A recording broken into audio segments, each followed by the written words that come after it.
Hello and welcome back to Fluency Unlocked, the podcast that helps you master English and speak it with confidence. I'm your host, and today we are going to fix one of the most broken, outdated, and frustrating parts of traditional language learning: the way we learn vocabulary. Let me ask you something.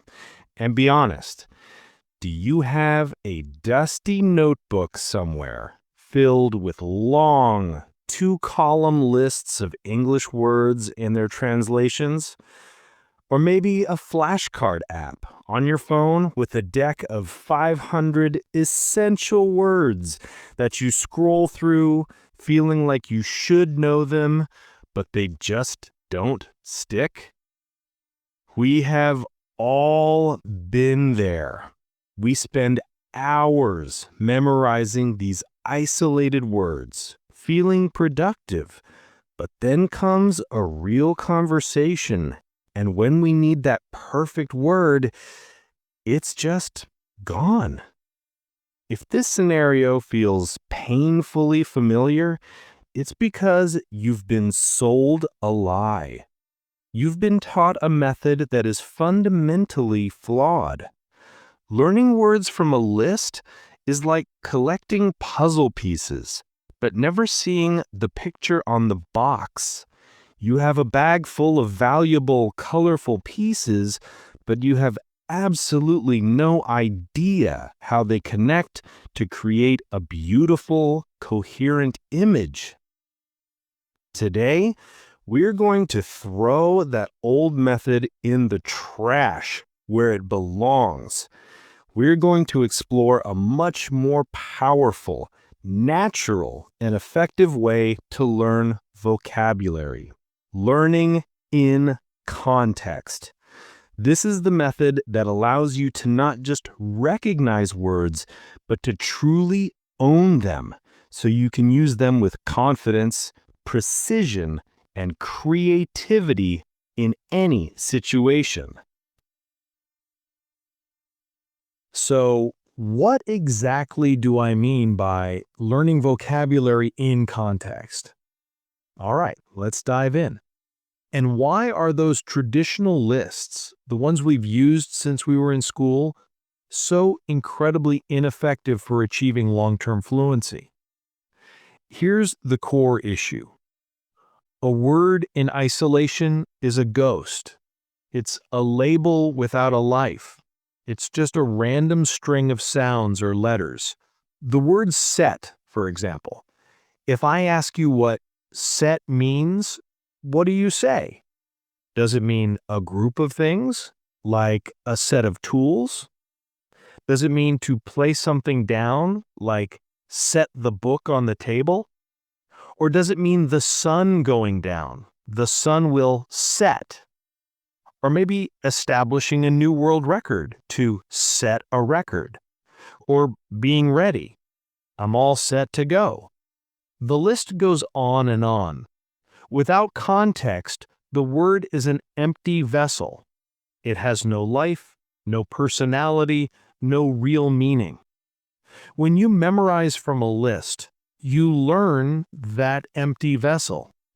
You create a very weak, one-dimensional connection in your brain. Word A equals word B. This is the intellectual equivalent of a sticky note. It's meant for temporary information, and it falls off easily. When you learn in context, however, you learn the word's entire story. You learn its identity. You learn who its friends are, the other words it likes to hang out with. You learn what its job is in a sentence. Is it an action, a description, a thing? And you learn where it lives, the types of conversations or texts where it feels at home. Think of it this way. A word on a list is a single, isolated dot on a giant white canvas. A word learned in a sentence is a dot that is already connected by lines to 5 other dots. Your brain is a connection-making machine, It's wired to remember stories, relationships, and networks, not isolated data points. When you give a word a story, a context, you give your brain countless hooks to hang that memory on. This is the exact reason you can effortlessly remember the lyrics to hundreds of your favorite songs, but you struggle to remember a list of 20 random words you studied yesterday. The lyrics have rhythm, emotion, a narrative, and a network of connections. The list has nothing. This philosophy is the foundation of what we discussed in our last episode on chunking. You can't learn chunks if you're only learning single words. Learning in context is the discovery process. It's how you find out which words are best friends so you can learn them together as a single, powerful unit of meaning. Okay, I think we've established that learning in context sounds better in theory, but what are the concrete, practical benefits? How does this method actually help you speak better, more confident English on a day-to-day basis? Let's break down the 4 biggest advantages. First, you develop a much deeper understanding and achieve a far stronger memory of the word. When you learn a word from a real sentence, you're not just learning its dictionary definition. You're learning its nuance, its emotional weight, its connotation. Let's take the adjectives thin, slim, lean, and skinny. A vocabulary list might tell you they all mean not fat. But in context, you learn that slim is generally a positive compliment. Lean often implies being muscular and athletic. Thin is more neutral and objective. And skinny can often be negative, implying someone is too thin, perhaps in an unhealthy way. You can only absorb this rich, three-dimensional understanding by seeing how native speakers use these words in real situations.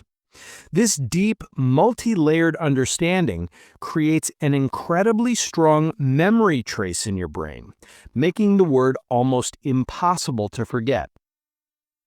Second, you learn grammar automatically and intuitively, without the pain of memorizing abstract rules. One of the most powerful techniques for this is learning in word families. This is where you take a root word and learn its different forms: the verb, the noun, the adjective, the adverb, all at the same time. Let's take the word success. Instead of just learning that one noun, you take a moment to find its family. You'll discover the verb is to succeed, the adjective is successful, and the adverb is successfully. By learning them together in context, your brain starts to see the patterns. You'll learn to naturally say, "She is a very successful person," and "She runs her business successfully," without ever having to think about the rule, adverbs modify verbs and adjectives modify nouns. You just know it sounds right because you learned it as a connected system. Third, you will finally master natural-sounding collocations. As we've said, collocations are the secret handshake of fluent speakers. They are the word pairings that just sound right. A native speaker will always make a mistake, not do a mistake. They will take a photo, not make a photo. They drink strong coffee, not powerful coffee. You cannot learn these from a list. There is no logical rule. You only learn them by observing them together in their natural habitat. When you learn vocabulary in context, you absorb these essential collocations automatically. It becomes part of the word's identity in your mind. This is, single-handedly, one of the fastest ways to make your English sound less like a translation and more like the real thing. Finally, this method leads to dramatically faster recall in real conversations. This is the ultimate goal, right? Because you didn't learn the word on a random, isolated flashcard, but in a specific contextual home, your brain knows exactly where to find it when a similar situation arises. Imagine you learn the word efficient from an article about time management at work. You read the sentence, implementing a new software can lead to a more efficient workflow. That word is now stored in your brain in the work or productivity folder. Weeks later, when your boss asks for ideas on how to improve team productivity, your brain doesn't have to search through a giant random list of all the words you know. It instantly goes to that work or productivity folder and retrieves efficient because the situation matches the original context. It's the difference between looking for a book in a library with no system versus a library where every book is perfectly cataloged by topic. All right, let's make it practical. How do you actually do this? How do you become a master of learning vocabulary in context? It's a simple but life-changing 4-step process. Let's walk through it together. Step 1. Become a context collector. Your mindset has to shift. From this day forward, you are no longer a passive consumer of English content. You are an active, curious detective. Your mission is to find interesting words in their natural environment. When you're reading an article, watching a movie, or listening to this podcast, and you encounter a word you don't fully understand, that's your signal. Your mission begins. Don't just skip over it. Pause and capture it. Step 2. Investigate the word's story. Now that you've captured a word, you must resist the urge to do the old thing, running to a translator to find its one-word equivalent in your language. That's a temporary fix that leads to long-term forgetting.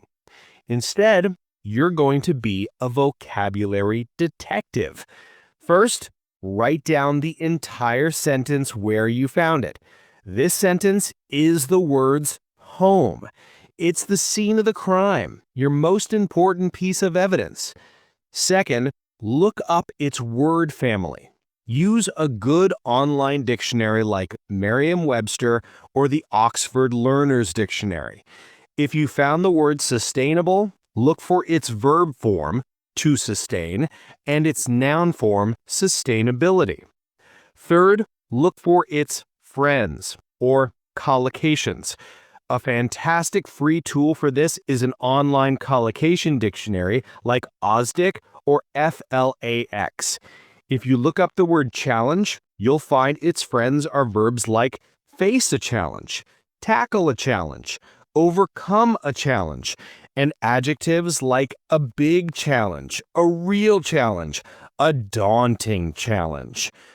Step 3, create a word web or a mind map. This is where you make the connections visible and tangible. Our brains love visual information, so don't just write in a linear, boring list. Put your new word in a bubble in the center of a page in your notebook.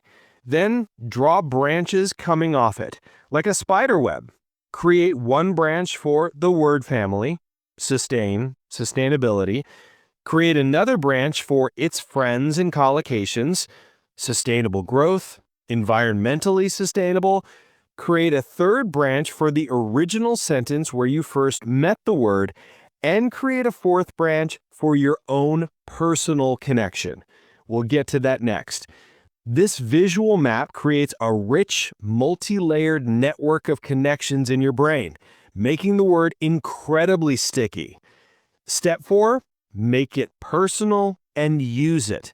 This is the final and most crucial step. A word is never truly yours until you have used it.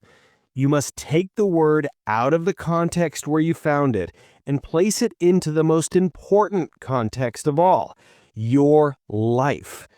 Write 1 or 2 sentences about your job, your hobbies, your family, or your opinions using the new word and its family members. For example, I try to support companies that focus on sustainability.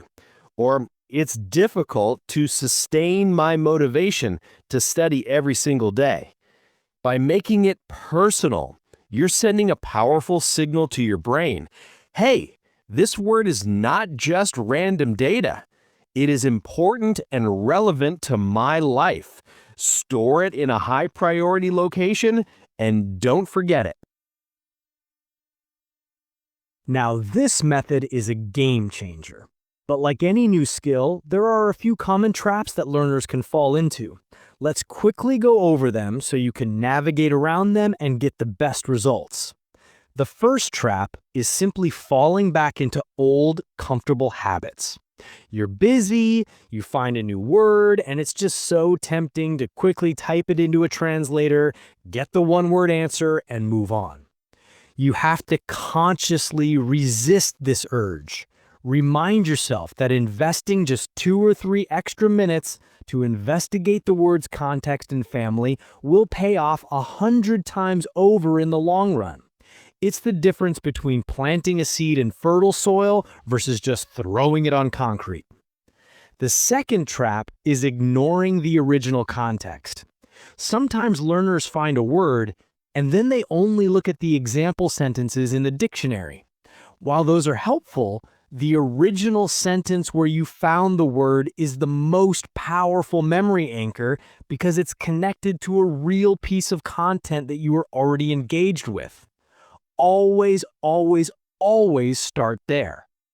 The third trap is the gotta catch 'em all mentality, trying to learn too many words at once. The goal here is quality over quantity, depth over breadth.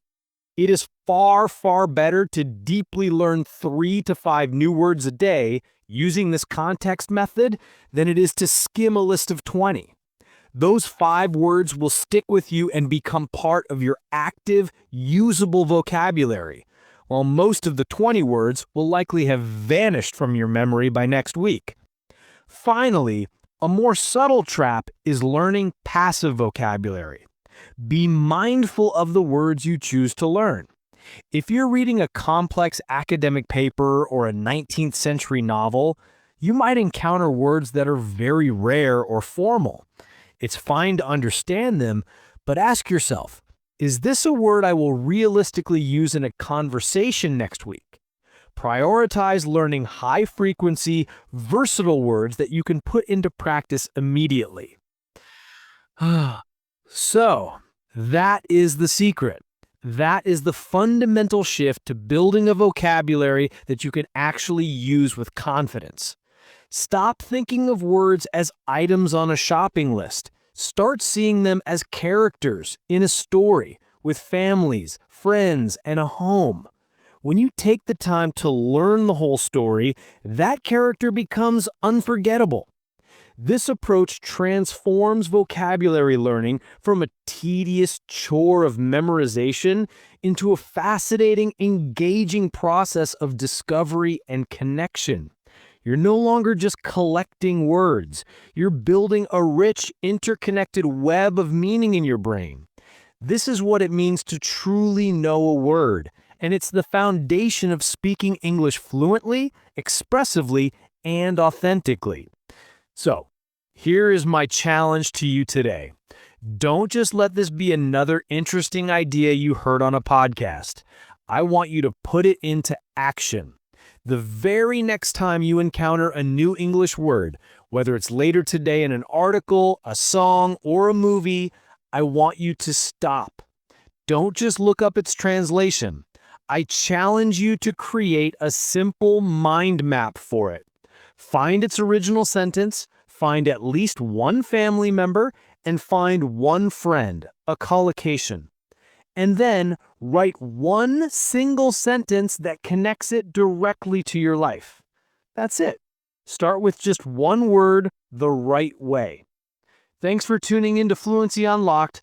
I'll see you in the next episode.